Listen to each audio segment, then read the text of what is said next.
Do you honestly believe that the Israeli government of any party, any Israeli government, can negotiate with Hamas at this point in time? Well, first of all, we're not asking any Israeli government to negotiate with Hamas. Second of all, within the Israeli government, even this coalition, you have more extremist elements who refuse to recognize Palestinian rights, who advocate expulsion, who articulate racist arguments, and nobody's saying we want to pick and choose who's in the Israeli government. We are setting up an independent government of professionals, and the PLO remains the political decision maker, and the president's agenda is what has dominated the political scene.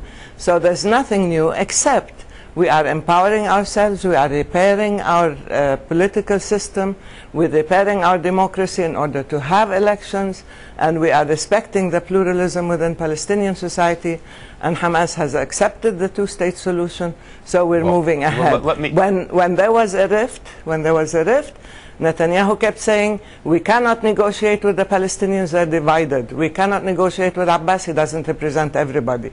Now that we did our utmost in order to repair the political system and create a vibrant, inclusive democracy, we are being told, you cannot, we will not talk to you because you have an inclusive system and you're talking to Hamas. Hamas is part of our political system. Doctor, with all due respect, Hamas is a terrorist organization.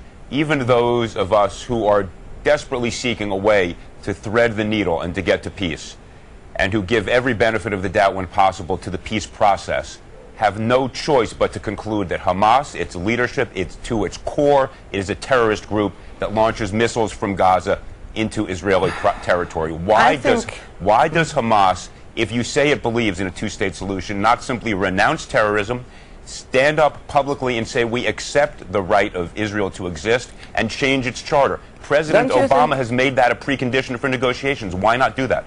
Don't you think, well, first of all, I'm not a Hamas spokesperson, but don't you think that's not the real issue?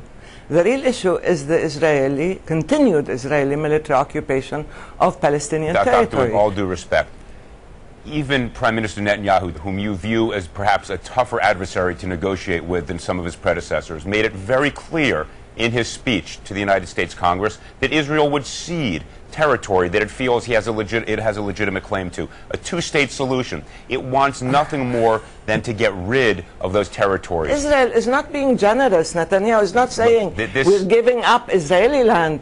They are saying, okay, what's ours is ours, now let's see how much we can keep of what's yours. The West Bank and Gaza are occupied territory. This should be understood. And according to international law, Israel has no right to annex any part of that or to remove its population and put them in just so the historical record is clear.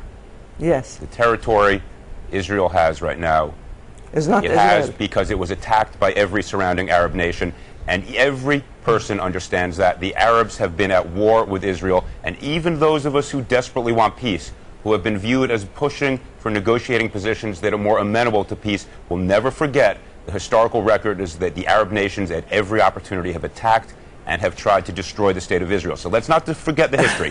We cannot forget history. Let me ask you this simple question. I think in Dr. 67, Ashrawi, answer this question. Answer this question. Simple question. Yasser Arafat said no in 2000 to the peace plan that President Clinton negotiated. Was that a mistake? The question was, do you want to go back and discuss Camp David in 2000? Sure I do, because I think understanding the history is necessary. What's happening is that you are throwing at me all the conventional arguments. And sometimes all the conventional arguments are correct, Dr. Ashrawi. I hate to break it to you. I'm so sorry. It's unfortunate because I live there. I've lived this all my life. I've been there often enough. I've been part of this all my life.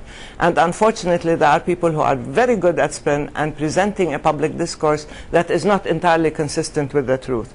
Let me tell you that in 2000... Are you saying I'm one of those people? No. Let me ask you this simple question. Having heard President Obama's speech, having heard Prime Minister Netanyahu's speech, why cannot Hamas simply stand up and say, we renounce terrorism, we recognize the state of Israel, now let us move forward to a simple resolution of property? Why can they not do that? I suggest you ask Hamas that, because Hamas gave Israel, as I told you, a ceasefire, and they accepted that two-state solution. Now, but you have defended Hamas at every turn. We could say the same thing. Look, we could say the same thing to the Israeli government. This Israeli coalition has people who want to expel the Palestinians, has people who are absolute and utter racists and who dehumanize us in public, and yet we are not saying they should be expelled from the coalition. We are saying we respect the will of the Israeli people, even if they elect extreme, hardline, right-wing governments. But when it comes to Palestine, you want us all to fit a certain mold. You want to deny any kind of pluralism.